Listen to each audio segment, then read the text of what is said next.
Mes amis, présents et à venir, la maison constitutionnelle du général de Gaulle, dans laquelle nous habitons toujours, la Ve République, menace à tout moment de s'effondrer, réduisant à néant les efforts qui nous ont été demandés des dizaines d'années durant et que nous avons fournis pour des lendemains meilleurs pour nous, pour nos enfants. Où en sommes-nous aujourd'hui? Des flatteurs nous ont trompés, menti. Des escrocs nous ont pillés, ont dilapidé les fonds publics. Des ambitieux carriéristes sans scrupules ont cherché à nous asservir.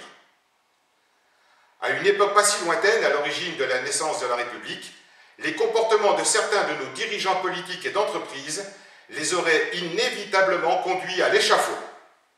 Au nom du mouvement pour le renouveau d'une République démocratique et citoyenne, ni de droite ni de gauche, simplement patriote, m'appuyant sur les textes historiques et les lois en vigueur, j'ai engagé la procédure judiciaire devant légalement mener au processus de destitution de M. François Hollande par l'annulation de son élection à la présidence de la République le 6 mai 2012, en déposant plainte contre lui pour détournement de fonds publics, dilapidation de fonds publics, abus de pouvoir, fausse déclaration volontaire de patrimoine constituant un mensonge d'État, faux et usage de faux en vue de se soustraire au paiement de l'impôt de solidarité sur la fortune et fraude fiscale.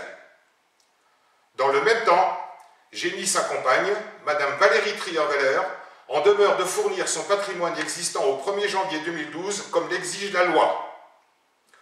Aujourd'hui, la constitutionnelle autorité judiciaire est l'indispensable outil démocratique qui va permettre de remettre de l'ordre dans notre maison. Elle est le dernier rempart face à une dictature latente des partis existants. Si l'on se réfère aux textes en vigueur, l'annulation de l'élection de M. Hollande à la fonction de président de la République et par voie de conséquence, l'annulation de toutes les décisions prises, je dis bien toutes les décisions, y compris celles fiscales, à commencer par la nomination de l'actuel gouvernement, est quasi inéluctable.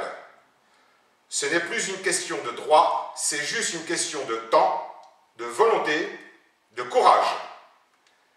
Grâce à Internet et aux réseaux sociaux, l'histoire sera témoin et jugera. Les hommes et les femmes capables de redresser la situation existent. Ils veulent plus de justice, plus de sécurité et du travail pour eux et leurs familles. Ils sont pour le respect des droits, mais aussi des devoirs de chacun. La méthode à employer existe. Contrairement à M. Hollande, la journée la plus importante de ma vie n'a pas été le simple déplacement provisoire d'une tribu terroriste dans un pays d'Afrique. L'un des 2 plus importants jours de ma vie est à venir. Il sera celui où je constaterai que les Français auront retrouvé la confiance en leurs élus, la confiance en leurs institutions. Ce jour-là, tout redeviendra possible, à commencer par une vitale relance économique, créatrice d'emplois, un retour à la sécurité sur l'ensemble du territoire de la République, associé à une nécessaire refonte de l'Union européenne. Il faudra seulement veiller à ne pas à nouveau générer les mêmes défauts qui ont souillé l'image de notre beau pays, d'où l'inutilité de fonder une 6e République si c'est pour conserver les mêmes responsables politiques à sa tête. La France n'est plus en mesure d'attendre le bon vouloir de la classe politique. Elle est à un tournant de sa vie. Comptant sur une union sacrée, elle a besoin de tous ses citoyens de bonne volonté. Décidons ensemble, maintenant, pour lui rendre sa grandeur.